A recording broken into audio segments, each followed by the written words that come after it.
Jura was supposed to be Code's greatest creation, but now he talks to him like he's disposable. After losing two of his most powerful allies, Matsuri and Ryu, Jura just made a risky move, one that could cost him everything. But what if the thing to turning him around is actually the one guy that nobody takes seriously in the fandom, Code himself? Join me in today's newest Naruto Explained video where your OBC, your original Boruto chief, that being me, breaks down for you why Jura might need to rethink that alliance he had with Code now that Kawaki has powered up and Boruto appears to be making changes to the timeline that are making a few potential headaches for him, despite Jura being as strong as he is. Also, if you haven't already, make sure to check out the chapter review, which is up on the channel. I'll leave it linked in the description box and the end credits for your convenience. Also, if you're into Dawn to Dawn and Kaiju number 8, given both have new seasons airing currently, I recommend the playlists on my Anime Exchange channel that explore both of these series in depth, because you'll likely have questions about those anime, and those videos answer a lot of the questions. So, Jura's arrogance is a double-edged sword.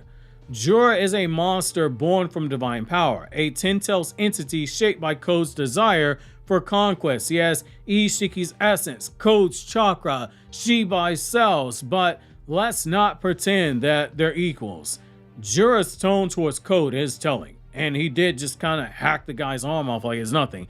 In Boruto 2 Vortex, he literally tells the guy, I'm going to give your life some meaning. That is one of the most disrespectful things.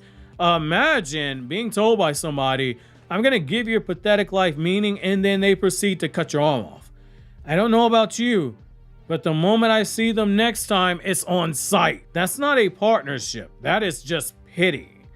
This dynamic, it creates tension. Jura sees Code as inferior. Code, in turn, increasingly is irrelevant, and you know he's pissed off. These Shinju, they're supposed to work for him. They're now making him work for him. He was tasked with tracking Boruto and Kashin Koji, yet when Boruto arrived, it was Jura who was the one that ignored all of that.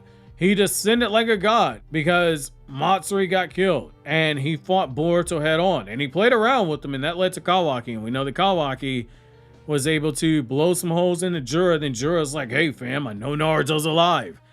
And here's the thing, Boruto didn't die. Kawaki didn't die. You might even argue Jura lost his edge because he was playing around. He may be stronger, but even gods in every story that you read, even they will fall when they underestimate the storm known as humanity. And that's why a real alliance with Code might end up being the thing that could save Jura. So let's flip that board around. So what if instead of discarding Code, Jura finally starts treating him like a true ally? As strange as that sounds, that might be the smartest play that he has left. The reason number one, Code still has some form of purpose. He may be arrogant, he may be an eternal punching bag, but Code is a survivor. After all, when you get your ass whooped that much and you still are alive, you are a survivor. He created Jura, he gathered the claw rhymes. He's been preparing for this war longer than anyone. He could have went into Konoha immediately after Damon stomped him. Instead, he just kept building his army. And now that Jura has lost Ryu and Matsuri, he's missing pieces on the board. Code could fill that gap, not as a friend, but as a pawn who knows how to play dirty. Maybe we even elevate Code to being a knight in this scenario. You be the choosing and the judge of that. So reason number two, Code knows better when it comes to Boruto than Jura does. Jura admitted he's still learning, but Code, he has history at Boruto. He has a lot of history with him actually, and he has even more with Kawaki, more than even Code realizes because of omnipotence. And even with the motto, he understands how they think. Jura may be strong, but Code, he has some form of insight. He has emotional levers that he can use that Jura doesn't have. He has an insider map to enemy pressure points that Jura has not yet discovered. And that brings me to the third thing, which is the chakra fruit itself. Both Jura and Code want it, but for different reasons. Code wants to eat it because he wants to upgrade his body into Suzuki like Ishiki told him. Jura wants to eat it because he's like, hey, I'm curious, what happens if I eat the chakra fruit? Their goals overlap, but their end games, they basically diverge. If they align now, each of them can benefit temporarily. Jura can use Code to corner Boruto and Koji. Code can use Jura to eliminate obstacles. In a way, you might argue they're trying to use each other. I want you to think about Code smiling. And I want you to think about Jura standing over Code in the background. Both of them are planning to use each other, and it just comes down to who gets the most leverage. And there's a catch. Alliances of convenience, they never truly last. Not just in anime and manga, but just in real life in general. When you're in an alliance like that, you're only as needed as they prove themselves to be useful.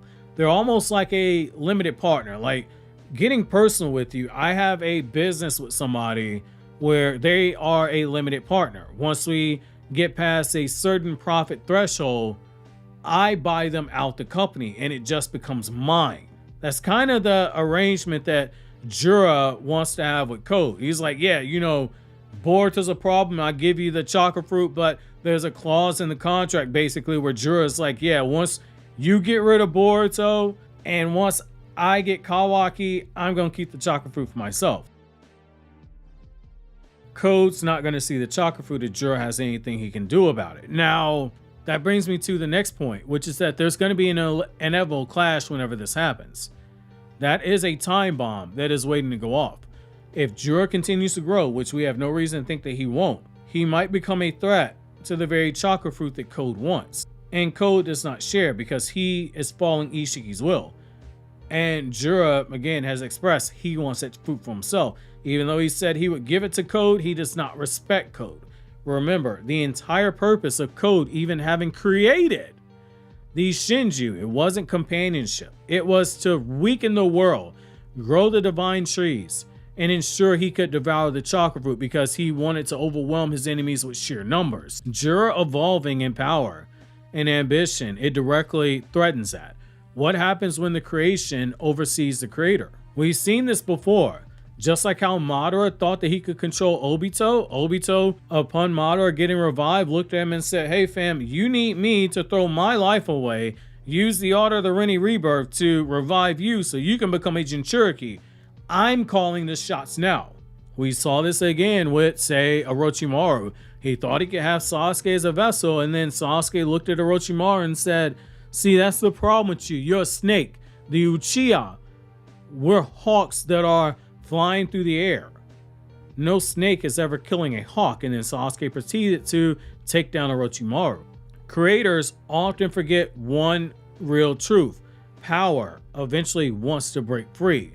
Jura might tolerate Code, but for now, when the chakra fruit is within their reach, whenever we get to that point, and both of them are staring at the prize that is so close, there's no doubt only one of them is going to walk away with it. And to further drive this home, I want you to think about this Shinto warning that exists when the creator is betrayed. It's a common story in Japanese Shinto. To understand the danger of Code and Jura's alliance, look no further than one of Shinto's most cautionary tales, which is the story of Izanagi and Kagusuchi. And as Naruto fans, you should know these because Izanagi is the Uchiha clan's forbidden genjutsu, and then Kagusuchi is the name of Sasuke's Japanese name for his second Mangekyo Sharingan power. So Izanagi, one of the original gods, created Kagusuchi, the fire god, with his wife Izanami. But that creation, it came at a devastating cost. Kagusuchi's birth burned Izanami from the inside, causing her death. Blinded by rage, Izanagi killed his own son, the very being he brought into existence. So what is the parallel here? Code in this example might be Izanagi. He created the Shinju, including Jura, for his own purpose, to reshape the world and consume the chakra fruit. But Jura is Kagusuchi, a creation that now burns too hot, an ambition that could scorch everything, including his creator. The myth teaches us, when you birth something powerful without understanding its true nature, it will destroy you. Izanagi lost his wife, his son, and descended into darkness, chasing what he once controlled. Just like Izanagi, Code believes he's in control, but he doesn't realize that Jura is no longer a tool. He said it himself, he will get the last laugh. He's a force of nature with his own will and his own desires. This Shinto warning isn't just about betrayal, it's also a story about the price of arrogance and what happens when you light the fire that no longer obeys you. Jura is playing a very dangerous game, so is Code. Jura, on the other hand, is very brilliant. Code's an idiot. Code is a buffoon. Jura is calculated. Code is a simpleton. Jura is ruthless, but neither of them are invincible. If Boruto and Kawaki are more resilient than either expects, if Kashin Koji continues to interfere, which he likely will, then even Jura may realize he's stretching himself too thin. A true alliance with Code, however temporary, could be the move that buys some time, gains some leverage, and turns the tide of battle. But that alliance will be built on lies, ambition, and fear. And like all such bonds in this universe, it will eventually crack. The question isn't if Jura and Code will clash. The question is, who will stab first and who will bleed last? Who will get that chakra fruit if it ever does get harvested? This is a question for you guys. Do you guys think that Code has one last card to play? Or if Jura is using him for an even bigger plan? What is Jura's end game when it comes to Code? And how soon do you think they could turn on each other if they are in a potential alliance? Obviously, if you enjoyed this video, consider subscribing and checking out more videos from Naruto Explained by clicking here on the left or click here on the right to check out these videos from my other two anime channels where I talk about non-Naruto content.